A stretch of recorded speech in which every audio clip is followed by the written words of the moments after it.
Hello my dear friends, कैसे हैं आप सभी। वेलकम है आप सभी का मेरे यूट्यूब चैनल डीएम में। तो फ्रेंड्स, आज हम लोग पढ़ेंगे इस्लाम धर्म के बारे में और ये बहुत ज़्यादा इंपॉर्टेंट है आपके सारे एग्जाम्स के लिए। ठीक है, तो चलिए पढ़ते हैं इस्लाम धर्म के बारे में। और अगर आपको मेरी वीडियो पसंद आएगी तो लाइक कीजिएगा एंड एक शेयर जरूर कर दीजिएगा, चैनल को सब्सक्राइब कर दीजिएगा। ठीक है, एंड कमेंट्स बॉक्स में बताइएगा भी कि आपको मेरी वीडियो कैसी लगी। ठीक है, तो चलते हैं इस्लाम धर्म के बारे में। सबसे पहले हम ये समझेंगे कि इस्लाम धर्म कोई बहुत अधिक क्या है, पुराना धर्म नहीं है। ठीक है, क्या है, बहुत अधिक पुराना धर्म नहीं है। इस्लाम धर्म को अगर आज के सापेक्ष में, ठीक है, प्रेजेंट टाइम से अगर देखते हैं उसके हिसाब से, तो ये लगभग क्या 1500 साल पुराना धर्म है। ठीक है, और देखते हैं इसमें कि इस्लाम धर्म जो है, मतलब इसकी शुरुआत तो किस तरीके से हुई थी और किसने की थी। ठीक है, चलिए तो सबसे पहले इस्लाम धर्म के संस्थापक के बारे में जान लेते हैं। ठीक है, कि इस्लाम धर्म के संस्थापक कौन थे। तो संस्थापक कौन थे गाइस, संस्थापक, तो इस्लाम धर्म के संस्थापक कौन थे। सबसे पहले क्या है, हजरत मोहम्मद साहब। ठीक है, हजरत मोहम्मद साहब। सबसे पहला इंपॉर्टेंट क्वेश्चन यहीं से बन जाएगा कि इस्लाम धर्म के संस्थापक कौन थे। तो आप क्या कहेंगे कि जो इस्लाम धर्म के संस्थापक थे वो हजरत मोहम्मद साहब थे। ठीक है, सबसे पहला पॉइंट यही है और इम्पॉर्टेंट भी। अब क्या है कि जो हजरत मोहम्मद साहब हैं, इनके बारे में हमें क्या करनी होगी, बहुत सारी बातें जाननी होंगी जो इम्पोर्टेंट है। ठीक है, तो सबसे पहले इनके जन्म की बात कर लेते हैं कि इनका जन्म कब हुआ था। तो फ्रेंड्स, इनका जन्म कब हुआ था, 70 ईस्वी में हुआ था, मक्का में हुआ था। ठीक है, 570 ईस्वी में, कहाँ, मक्का में। ठीक है, मक्का में हुआ था। ठीक है, अब नेक्स्ट देख लेते हैं कि इनके माता पिता के बारे में देखते हैं। तो इनके पिता का नाम क्या था, अब्दुल्ला। ठीक है, क्या, अब्दुल्ला। और माता जी की बात कर लेते हैं। तो इनकी माता का क्या नाम था, माता का नाम अमीना। ठीक है, इतनी बातें आपको समझ में आ गई कि इस्लाम धर्म के संस्थापक की बात करते हैं तो कौन, हजरत मोहम्मद साहब। और इनके जन्म की बात करते हैं तो 570 ईस्वी में हुआ था, कहाँ पे, मक्का में। ठीक है, और इनके पिता का नाम क्या था, अब्दुल्ला, और माता का क्या नाम था, अमीना। ओके फ्रेंड्स, और अगर बात करते हैं इनकी पत्नी की, ठीक है, तो इनकी पत्नी का नाम क्या था। तो इनकी पत्नी का नाम था खदीजा। ठीक है, क्या था, खदीजा। ठीक है, और ये क्या थी, मतलब मोहम्मद की जो हजरत मोहम्मद साहब थे, इनकी शादी जो है वो 25 वर्ष की अवस्था में हुई थी खदीजा से। और खदीजा जो क्या थी, एक विधवा थी। ठीक है, ये एक विधवा थी जिनसे क्या किए थे, मोहम्मद साहब ने क्या किया था, इनसे विवाह किया था। ठीक है, और क्या, इनके जन्म के लगभग 40 वर्ष के उपरांत, कितना, 40 वर्ष के उपरांत, 40 वर्ष के उपरांत, मतलब कह सकते हैं कितना, 610 ईस्वी में, क्या, 610 ईस्वी में यह कहा जाता है कि मोहम्मद साहब मक्का के समीप, ठीक है, कहाँ, मक्का, आपको दिख रहा होगा शायद, मक्का के समीप हीरा नामक, कहाँ, हीरा नामक गुफा में। ठीक है, हीरा नामक गुफा में कई घंटे तक क्या करते थे, चिंतन किया करते थे। ठीक है, कई घंटे तक क्या करते थे, चिंतन किया करते थे। और चिंतन करते समय जब क्या हो गया, काफ़ी समय जब बीत गया, तब वहाँ पे क्या हुआ था, उनको ज्ञान की प्राप्ति हुई थी। क्या हुआ, ज्ञान की प्राप्ति हुई। ठीक है, कहाँ हुआ था, तो मक्का के समीप हीरा नामक गुफा में उनको क्या हुई थी, ज्ञान की प्राप्ति हुई थी। ठीक है, याद हो गया, ये भी एक इम्पॉर्टेंट पॉइंट है कि आपसे पूछा जा सकता है कि उनको ज्ञान की प्राप्ति कहाँ पे हुई थी। तो आप क्या कहेंगे, मक्का के समीप हीरा नामक गुफा में क्या हुई थी, मोहम्मद साहब को ज्ञान की प्राप्ति हुई थी। ठीक है, अब देख लेते हैं कि इन्हें ज्ञान की प्राप्ति किस तरीके से हुई। ठीक है, इसके बारे में कोई और नहीं बताया, बल्कि वे स्वयं बताया कि उनको ज्ञान की प्राप्ति किस तरीके से हुई।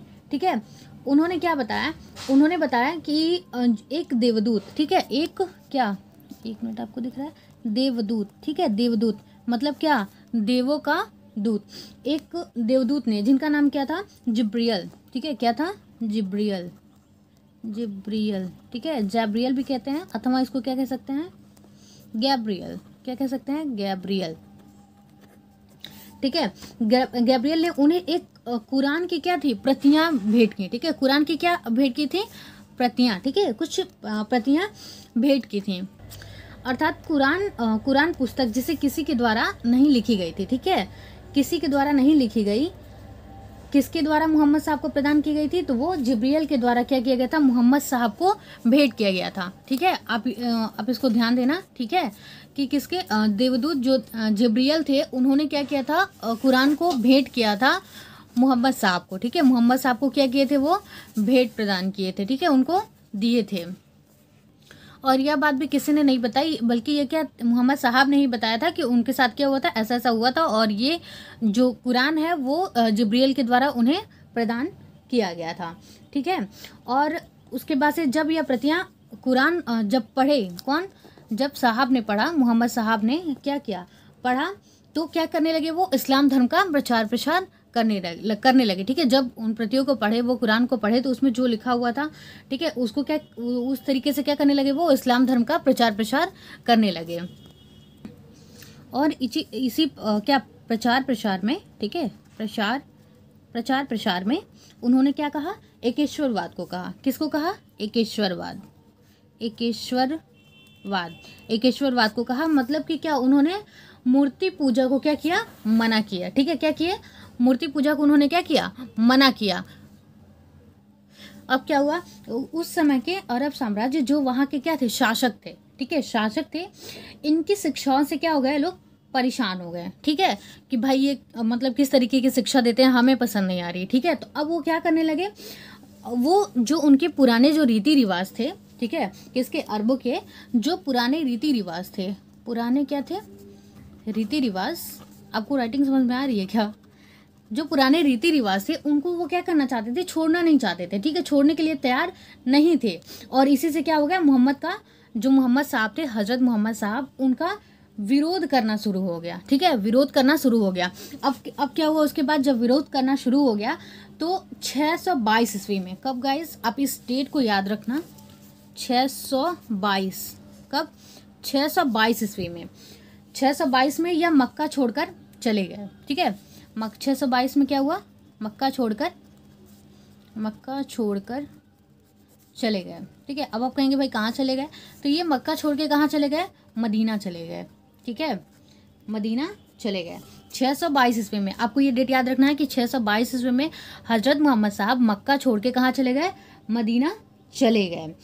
अब ये जो मक्का छोड़ के जाने की इनकी प्रक्रिया है मदीना, तो मुस्लिम साहित्य में इसे ही हिजरी संवत, क्या, इसे ही क्या, हिजरी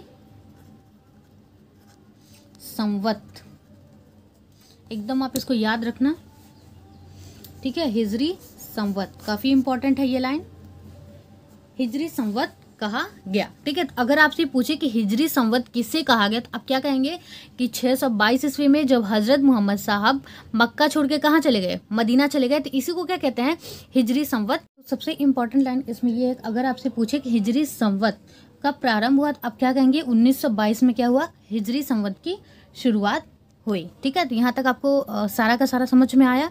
अगर कुछ नहीं आएगा तो आप कमेंट बॉक्स में लिखिएगा, आपको बता दिया जाएगा। चलिए अब देख लेते हैं हजरत मोहम्मद साहब की मृत्यु, ठीक है। तो उनकी मृत्यु कब हुई थी, तो 8 जून, कितना, 8 जून 632 ईस्वी को हुई, ठीक है। और इन्हें मदीना में दफनाया गया, ठीक है। अब क्या हुआ कि मोहम्मद साहब की मृत्यु के बाद इस्लाम जो है वो 2 पंथों में विभाजित हो गया, ठीक है। अब वो 2 पंथ कौन कौन से, 2 पंथों में क्या हो गया, विभाजित हो गया। एक किसमें, एक शिया, ठीक है, शिया, और एक क्या, सुन्नी, ठीक है। इस्लाम क्या हो गया, 2 पंथों में विभाजित हो गया, शिया और सुन्नी। अब शिया किसे कहते हैं और सुन्नी किसे कहते हैं, चलिए मैं आपको ये बता देती हूँ।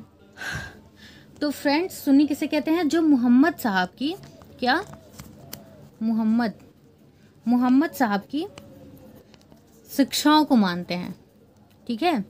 जो मोहम्मद साहब की शिक्षाओं को मानते हैं उन्हें क्या कहते थे, सुन्नी कहते थे।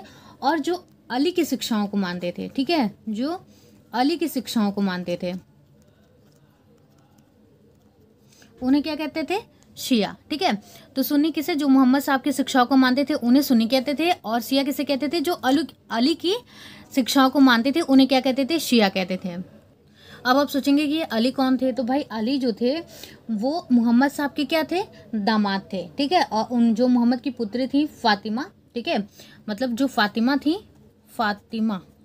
फातिमा क्या थी, ये पुत्री थी, ये क्या थी, मोहम्मद साहब की क्या थी, पुत्री थी, और जो अली थे वो क्या थे, दामाद थे। ठीक है, यहाँ तक बात समझ में आई।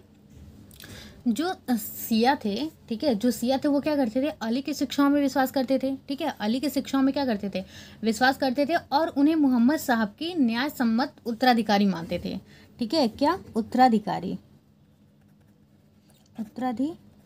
ठीक है, उत्तराधिकारी मानते थे। अली मोहम्मद साहब के क्या थे, दामाद थे, ये मैंने आपको बता ही दिया।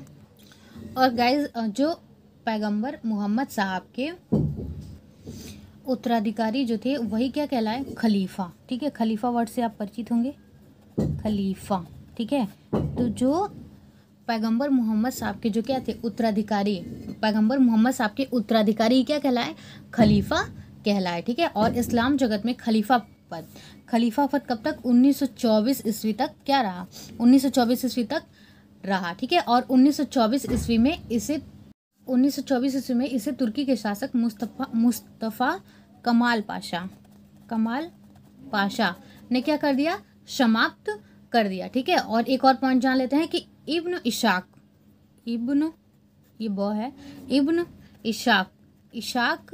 ने क्या किया,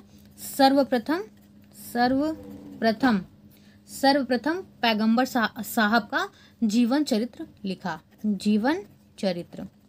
ठीक है, तो जीवन चरित्र सबसे पहले किसने लिखा, तो इब्न इशाक ने क्या किया, सर्वप्रथम मोहम्मद साहब का जीवन चरित्र लिखा। ठीक है, मोहम्मद साहब पैगंबर के जन्मदिन पर ही ईद ए मिलाद उन नबी पर्व मनाया जाता है। ईद ए मिलाद उन नबी पर्व मनाया जाता है। ठीक है गाइस, तो ये थी आज की वीडियो। आपको कैसी लगी, अगर अच्छी लगी होगी तो लाइक कीजिएगा, एंड सब्सक्राइब करना बिल्कुल भी मत भूलिएगा, एंड कम से कम एक शेयर तो जरूर कर दीजिएगा। ठीक है, फिर मिलते हैं नेक्स्ट वीडियो के साथ। Thanks for watching my video.